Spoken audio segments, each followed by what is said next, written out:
Halo penikmat film, balik lagi bersama gua Hadit Movie Time di Ruang Film. Yuk masuk, silakan.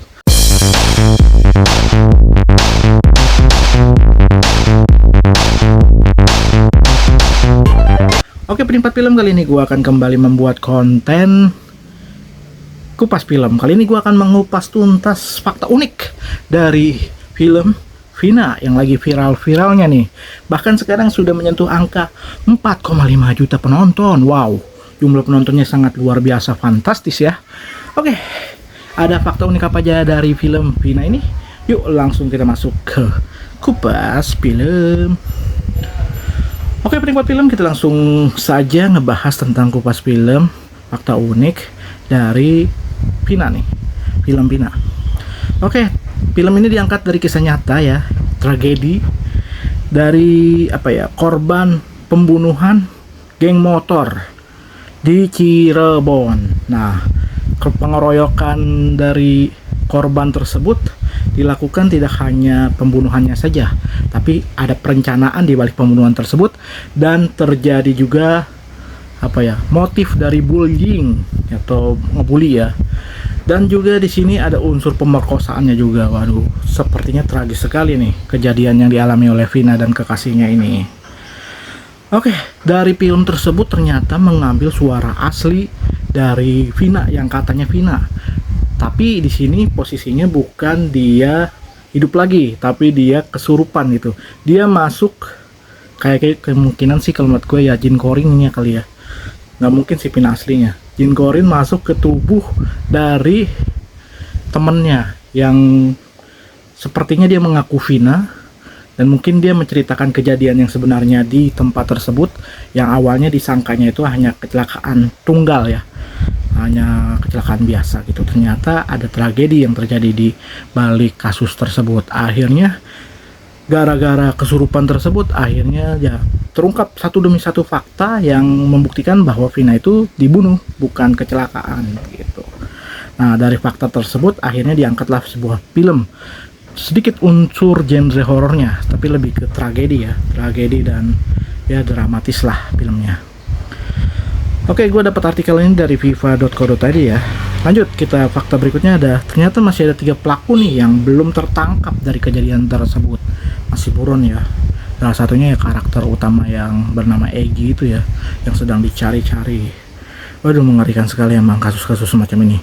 Sudah sering terjadi sekarang kasus pemerkosaan, pembulian, bahkan pembulian sampai pembunuhan. Jadi dibully sampai dibunuh. Wah, pokoknya serem ya zaman sekarang ya. Ternyata banyak kontroversi nih terkait film tersebut ketika ditayangkan, karena dianggap sebagai film yang tidak memiliki nilai etisnya ya, atau mengangkat sebuah tragedi menjadi sebuah hiburan yang seharusnya tidak layak ditonton dan bisa mempengaruhi mental seseorang atau mempengaruhi mental orang lain gitu.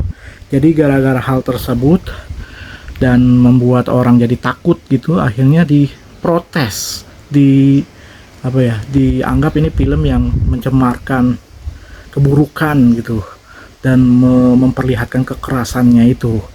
Sebenarnya ada hal baik yang pengen ditunjukkan sama film ini ya, terkhusus dari keluarganya yang mau menerima kisah anaknya yang meninggal tersebut diangkat gitu. Alasannya dia ingin mengungkap semua fakta-fakta yang terjadi dan tentu saja menangkap pelaku yang belum ketangkep itu. Karena alasannya di sini sepertinya polisi tidak ingin melanjutkan kasus tersebut. Jadi kayak ngambang di tengah-tengah gitu, kasusnya tiba-tiba hilang.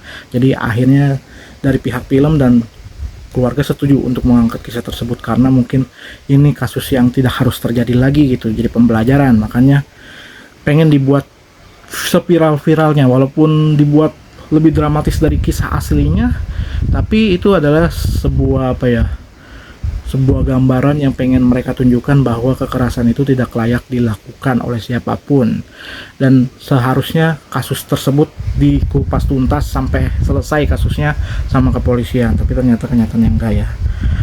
Dan luar biasanya film ini mendapatkan respon positif dari penontonnya, dan akhirnya polisi suara langsung, akhirnya dari pihak kepolisian bersuara langsung, yaitu dari Bidang Humas Polda Jawa Barat Kombes Pol Jules Abraham, mengatakan bahwa film Vina ini tentu menjelaskan sebuah fakta baru yang akan dilakukan penyelidikan lebih lanjut tentang kasus tersebut yang sudah terjadi 2016 ya, kisaran segitu.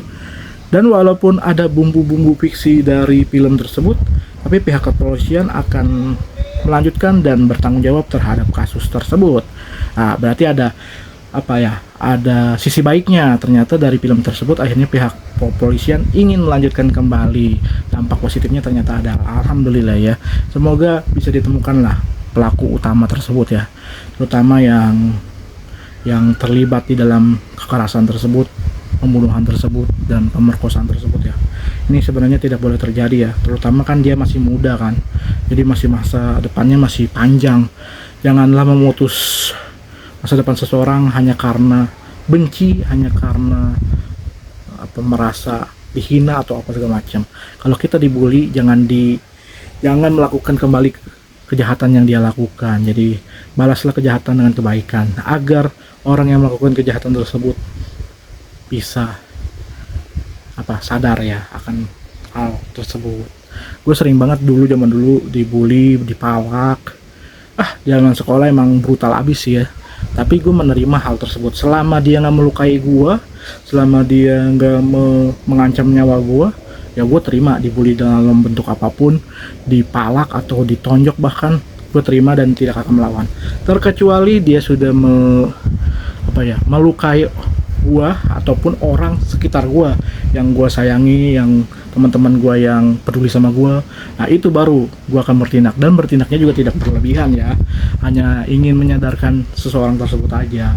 Istilahnya kalau kita berani melawan, kemungkinan si pelaku tersebut atau si pelaku pembulian itu akan menyadarkan sendiri hal tersebut tidak baik gitu.